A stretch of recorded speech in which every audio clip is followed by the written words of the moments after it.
Ngwatanĩro gatagati ka maabitha a ũrangĩri wa nyamũ cia gĩthaka rũhonge-inĩ rwa KWS na maabitha rũhonge-inĩ rwa borithi ithiĩte na mbere kũgacĩra, honge ici cierĩ ikinyitanĩra kũgacĩrithia ũgitĩri wa nyamũ.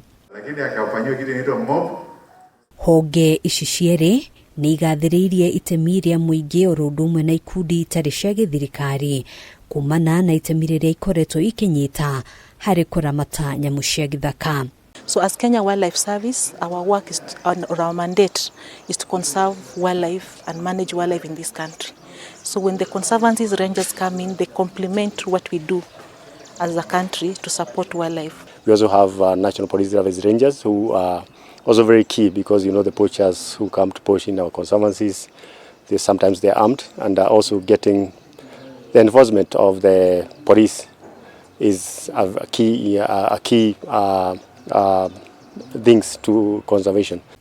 Maya meyumĩrĩtie hĩndĩ ya mũcemanio wa o mwaka wa maabitha a kũrangĩra nyamũ cia gĩthaka, thirikari ĩkĩranĩra gũthiĩ na mbere kũgacĩrithia mĩikarĩre na mĩrutĩre ya wĩra ya maabitha aya na makĩria kũhĩtũkĩra ũhũthĩri wa mĩtambo ya kĩrĩu.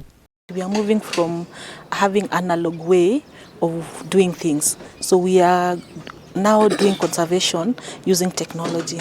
We are using drones, we are using digital radios to be able to inform what is happening in the field, and all these requires professional rangers.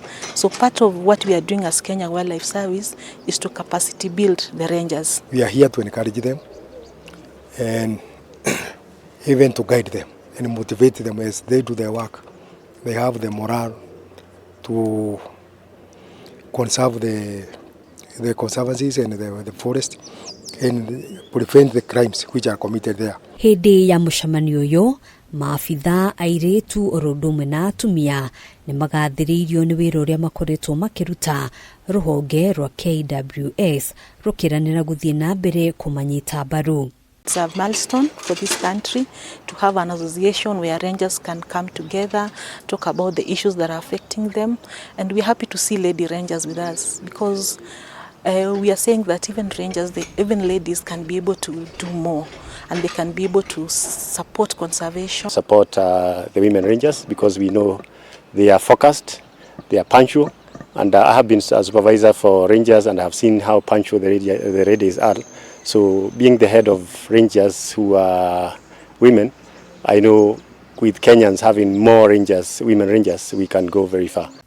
Handũ-inĩ ha Kameme TV, njĩtagwo Ngina wa Wadũrwa. Kama mtu amepotea kwa BORITHI